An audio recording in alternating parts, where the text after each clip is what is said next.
خود ایک عالم گزرے مرحوم شرفی، یہ خود امام زمانہ کے منتظرین میں اپنے فرائض کو ادا کرنے کے سلسلے میں ایک نمایاں مقام رکھتے ہیں۔ یہ کہتے ہیں میں تبلیغ کرنے کے لیے مشہد سے دیگر شہروں میں جایا کرتا تھا۔ دیکھیے بعض اوقات یہ ہوتا ہے کہ تھوڑی سی محنت بھی کرنا پڑتی، ہم ایک ہی شہر میں رہتے ہوئے ایک جگہ سے دوسری جگہ ہم لوگ جانے کی فکر کرتے ہیں تو بس گرمی ہو رہی ہے تو لائٹ نہیں ہے تو فلاں چیز ہے، اس کا رونا روتے رہتے ہیں ہر وقت بیٹھے ہوئے۔ کہتے ہیں میں تبلیغ کے لیے مشہد سے دوسرے شہروں میں جاتا تھا، میرا ایک دوست بھی میرے ساتھ ہوتا تھا۔ تو ایک دفعہ ہم رمضان میں تبلیغات کے سفر کے لیے نکلے، لیکن لوگ رمضان میں پریفر کرتے ہیں گھروں میں بیٹھے رہیں، درس وغیرہ اگر کہیں ہو رہے ہیں تو اس کو بھی روک دیتے ہیں، شام کو ٹھنڈے ٹائم ذرا نکلیں کہ نہیں دوسرے شہروں میں تبلیغ کے لیے رمضان کے دنوں۔ تو کہنے میں اپنے ایک دوست کے ساتھ تہران آیا اور شیخ رجب علی خیاط سے ملاقات ہوئی۔ پرانی جو گروپ یہاں پر بیٹھے ہوئے ان کو تو رجب علی خیاط کے سلسلے میں کافی معلومات پہلے سے ہیں، کیونکہ ان کے متعلق کافی دفعہ تذکرہ ہو چکا ہے کہ بہت عرفا میں ان کا شمار ہوتا تھا، لیکن نئے گروپ شاید ان سے واقف نہیں ہیں۔ تو کہہ رہے ہیں ہم ان کے پاس بہرحال گئے اور ان سے رہنمائی کی درخواست کی۔ تو وہ گئے تھے ان کے پاس، تو انہوں نے قرآن کی ایک آیت ہے وَمَن يَتَّقِ اللَّهَ يَجْعَل لَهُ مَخْرَجًا، اس کا ایک عمل ہمیں بتایا اور کہا کہ تم صدقہ دو اور 40 دن تک روزے رکھو، اور اس عمل کو ان 40 دنوں میں انجام دو۔ ایک خاص طریقے سے اس عمل کو بتایا کہ اس آیت کو پڑھا جائے اور پورے خلوص سے امام رضا علیہ السلام سے اللہم صلی علی محمد و علی محمد،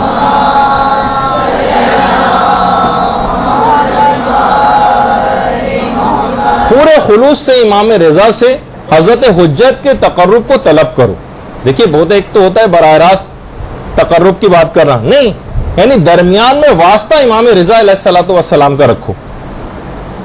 اور یاد رکھو انہوں نے ہدایت کی اس تقرب کے حصول میں کوئی مادی منفعت دماغ میں نہ ہو، کوئی مادی منفعت دماغ میں نہیں ہونی چاہیے۔ تو آغا شرفی کہتے ہیں کہ ہم نے بہرحال اس عمل کو کرنا شروع کیا، میرے دوست نے اور میں تو کچھ ایسا بیچ میں چیز آ گئی کہ میں اس عمل کو جاری نہیں رکھ سکا، لیکن میرے دوست نے اس عمل کو پورا کر لیا۔ اور کہہ رہے ہیں جب ہم اس عمل کو کرنے کے بعد اب جب ہم مشہد پہنچے اور امام رضا کے حرم میں پہنچے تو جب ہم زہری کی طرف متوجہ ہوئے، زہری کی طرف، تو ہم نے دیکھا اللہم صلی علی محمد و علی محمد،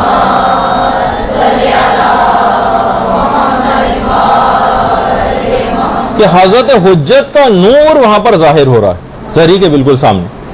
اور دھیرے دھیرے جب ان کو دیکھنے کے قابل ہوئے اس کے بعد ہم نے ان سے باتیں کرنے تک کے قابل ہو گئے اس عمل کو انجام دینے کے بعد۔ اچھا، یہ عمل جو رجب علی خیاط نے بتایا ہے یہ عمل پیغمبر اسلام سے بھی نقل ہوا ہے، اور علامہ علی اکبر نہاوندی انہوں نے اپنی کتاب گلزار اکبری میں اس عمل کو نقل بھی کیا۔ کبھی موقع ہوا تو اس عمل کی کبھی تفصیل انشاءاللہ بتائیں گے۔ تو دیکھیے یہ جتنے بھی اعمال انجام دیے جاتے ہیں، جتنے بھی اذکار ہوتے ہیں، ان میں حضرت حجت کے تقرب کو حاصل کرنے کے لیے نیت کار فرما ہونی چاہیے۔ ضمناً آپ کی جتنی بھی دعائیں دنیا کے متعلق ہوتی ہیں وہ خود بخود ہی قبول ہو جائیں گی۔ یہاں مسئلہ یہ ہوتا ہے کہ ذرا سا اگر کسی کے ہاتھ میں کچھ اس طرح کی چیزیں آتی ہیں تو ان چیزوں سے بھی دنیاوی عزت اور شہرت حاصل کرنے کی فکر میں لگ جاتا ہے۔ یہ بہت بڑا، یعنی خالص نیت سے تقرب کے یہ اعمال کو انجام دینا، ساری دعائیں خود بخود ہی وہ آپ کی پوری ہوتی چلی جائیں گی۔ ان کی حیثیت ہی کیا ہے ان دعاؤں کی؟ حضرت حجت کا اگر تقرب حاصل ہو گیا تو پوری دنیا آپ کی آنکھوں میں ہیچ ہو کر رہ جائے گی۔ آیت اللہ شیخ حسن علی اصفہانی، دیکھیے میں جب بھی کوشش کرتا ہوں بعض اوقات کافی زیادہ اس میں محنت بھی کرنی پڑ جاتی ہے، لیکن اتنی ایسی شخصیات جو کتابوں کے قبرستانوں میں دفن ہیں لوگ جانتے ہوئے نہیں ہیں ان کو۔ شیخ حسن علی اصفہانی یہ فرماتے تھے کہ مجھ میں اتنی قوت و طاقت ہے کہ اگر لوگ صرف میرے دروازے پر بھی دستک دیں تو تمام مشکلات ان کی حل کر دوں، اور کچھ کہنے کی ضرورت بھی ان کو نہ ہو، لیکن کیونکہ امام رضا کی نسبت ان لوگوں کے عقیدے میں سستی پیدا ہونے کا باعث ہوگا یہ عمل، لہٰذا اس عمل کو کبھی انجام نہیں دوں گا۔ تو یہ معمولی سی صرف دعائیں، ان کے لیے ہم حضرت حجت کو پکاریں۔ ہاں وہ دیکھیے پروردگار عالم کی ذات یقیناً ایک ایسی ذات ہے کہ جوتے کے تسمے کے لیے بھی اس سے دعا کرنے کا حکم آیا، لیکن یعنی اپنے اماموں کو بھی ہم فقط دنیا کی چیزوں کے لیے چاہیں گے اور کوئی عمل تقرب کے لیے انجام نہیں دیں گے. تو بہرحال شیخ حسن علی اصفہانی، یہ ان کی قبر مبارک کی تصویر ہے. تو شیخ حسن علی اصفہانی جو تھے وہ کہتے تھے کہ ان عملیات میں، بلکہ یہ کہا جاتا ہے کہ وہ انہوں نے غیر معمولی صلاحیت حاصل کر لی تھی اور سخت محنت شاقہ سے ان عملیات کو کرتے تھے اور اپنی دعاؤں، نماز، اعمال، اذکار اور ان آیات قرآنی کو یہ بچپن سے انجام دے رہے تھے، بچپن سے. اور کہہ رہے ہیں اس دوران غیر معمولی ظاہر کی صلاحیت پیدا ہو گئی تھی شیخ حسن علی کی، تو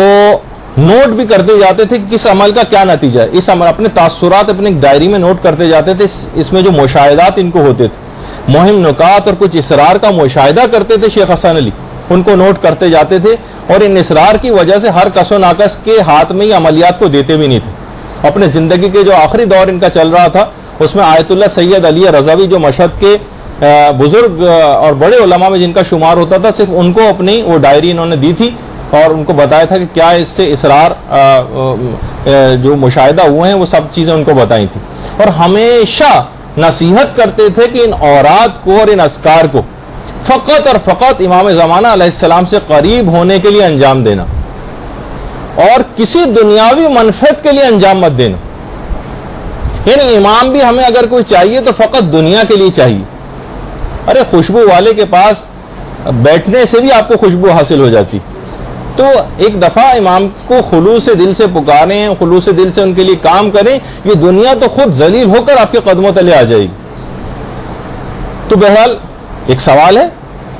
میں آپ سے کرتا ہوں اپنے دل کے حوالے سے، اپنے آپ سے بھی میں نے سوال کیا تھا لیکن آپ سے بھی کرتا ہوں اپنے دل میں اس کا جواب سوچئے گا. کیا کوئی کام ہے آپ ایسا اپنی پوری زندگی میں بتا سکتی ہیں جو خالصتاً فقط اور فقط امام زمانہ کی خوشنودی کے لیے انجام دیا؟ خالصتاً صرف امام، کوئی مادی منفعت دماغ میں نہیں، کوئی رشتے کا مسئلہ نہیں ہے، کوئی شادی کا مسئلہ نہیں ہے، کوئی بچے کا مسئلہ نہیں ہے، کوئی روزگار کا مسئلہ نہیں ہے، کوئی بیماری کا مسئلہ نہیں ہے، اس ہٹ کر صرف اور صرف امام زمانہ سے متعلق. یعنی ہم کو امام سے شادی کے مسئلے میں، اولاد کے مسئلے میں، نوکری کے مسئلے میں، پیسے کے مسئلے میں، بزنس اور کاروبار کے سلسلے میں اور دنیاوی مقاصد کے لیے ہم ان کو چاہتے ہیں. دیکھیے آپ کا جو امام ہے یہ آپ پر مسلسل توجہ رکھتا ہے. برحمتك يا أرحم الراحمين وصلى الله على محمد وآله الطاهرين.